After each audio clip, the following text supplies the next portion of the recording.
Hello everyone, Shen Thomas here. Just wanted to do another little quick video again.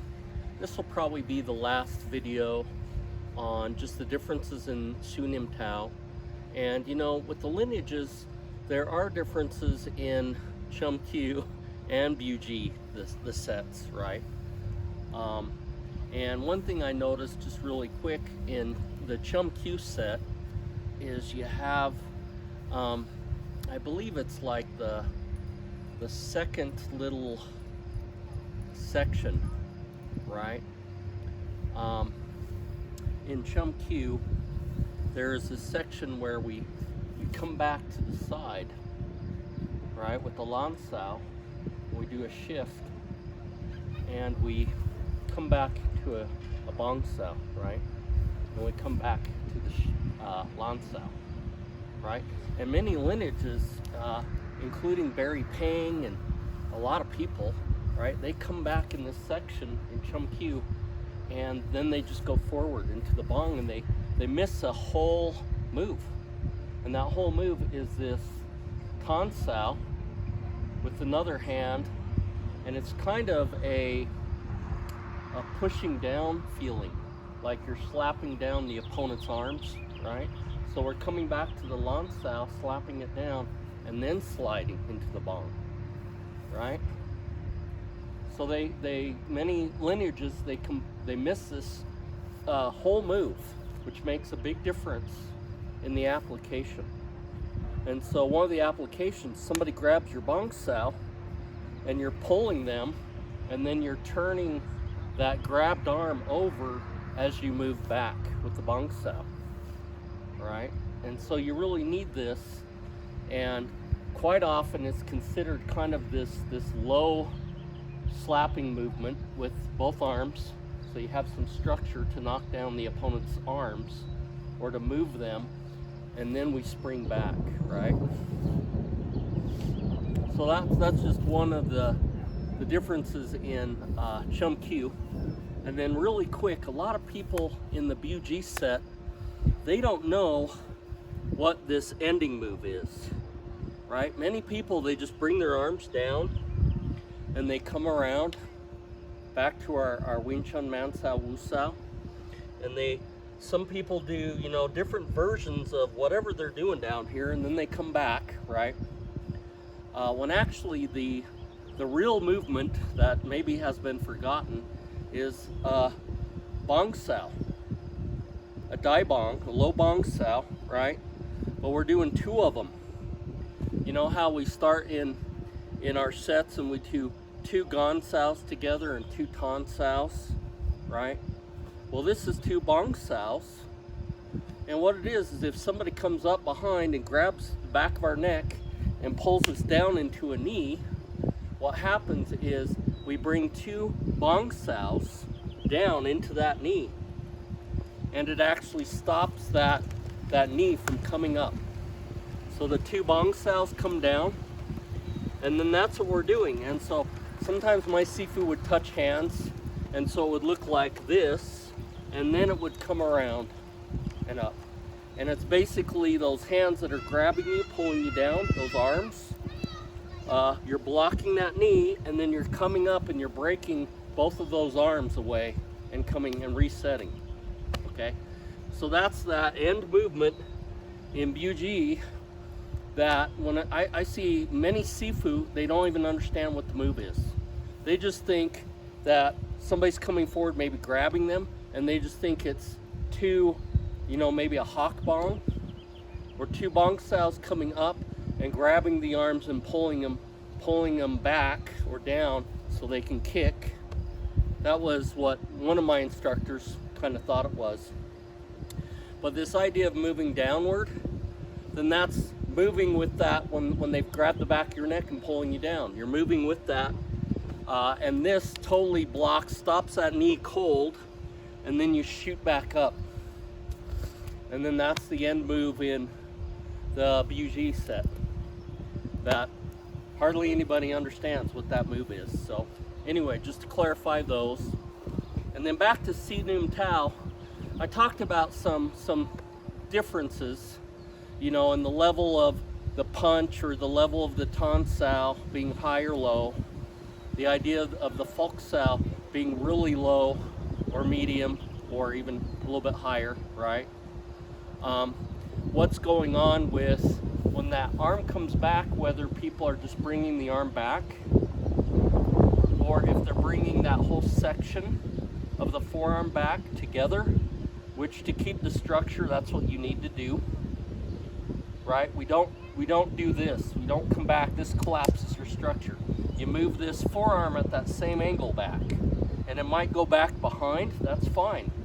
But then that way you're stopping power at any point in that movement, okay? The other differences in Siu Nim Tao that I've seen that vary is in the, I think it might be the third or the fourth section, but it's this lower Tan Sao or the second Tan Sao, and you'll see people do a Bong Sao and come back to a Tan Sao.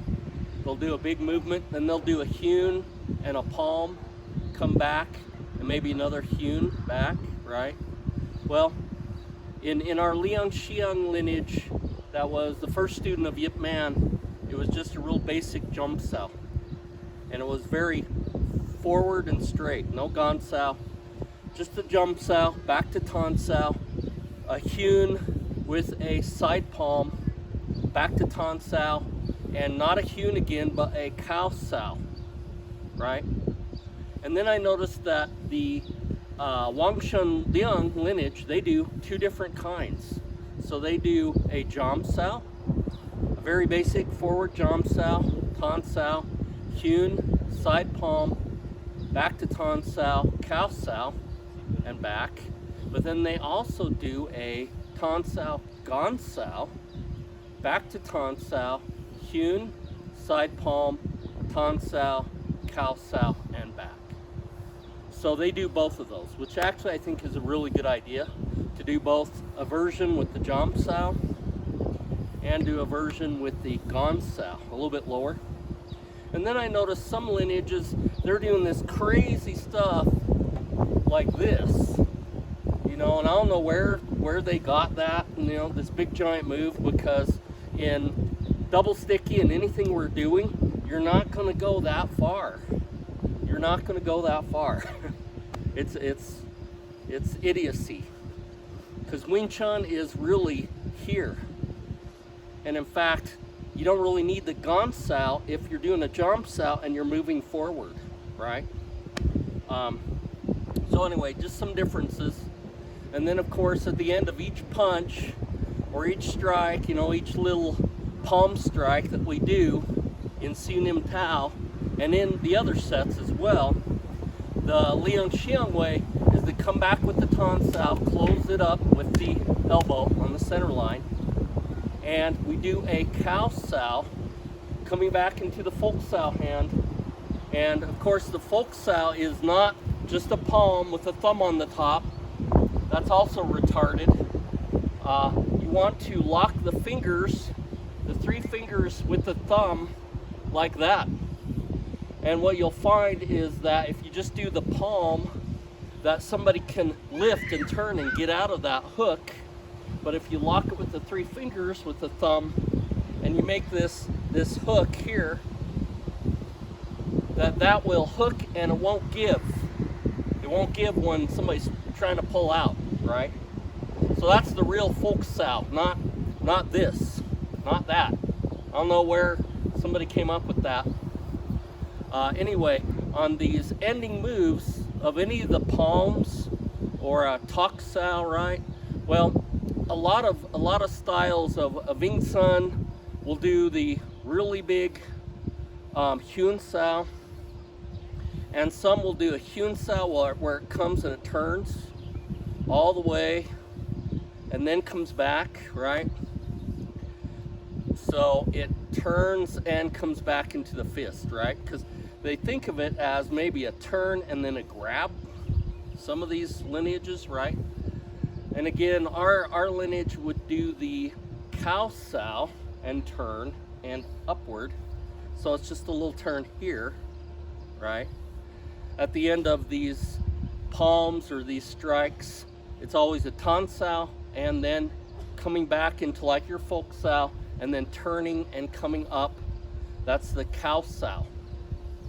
So that Cow Sao here in the Bil Jee set is also basically that same idea, right? So not to say one's correct or the other. Some people, they do the big Huen. They do a big Huen. I've seen some people, they'll do a Huen, come back to Tan and do a Cow Sao. So they do both. They'll do a Huen, come back to Tan Sao, and then do a Cow Sao and pull back, okay? Now, the basic Cow Sao, when a palm or a strike, a punch gets grabbed, when we come back to Tan Sao, it pulls the person that's grabbing a little bit one way. And when you do the Cow Sao the other way, you break free of the grab. And you can usually strike and hit them as you break free. So this coming one way and then reversing it gets the person that's grabbing, gets them pulling one way, and then you come out of it and break out of the grab. Okay. The other idea is somebody grabs, you can do a Huen around the grab, right? And then that will also work. So I kind of see, you know, a benefit to doing it both ways. And I really like that idea of doing the Huen, Tan Sao, and then the Cow Sao, doing both. So it's like the Wang Chun Liang idea of kind of doing kind of both ways, okay? So those are, again, some of the main differences that I see. And of course, just in punching, whether you're punching kind of downward, keeping it bent, right? Or if you're punching upward and out and extending it. You know, I like the Amen idea where the shoulder's kind of going back as you're punching, which is, you know, a good Wing Chun principle. So you're not extending that shoulder forward, kind of like the same thing with the Bong. Anyway, just some differences and some explanations there, and thanks for joining me again.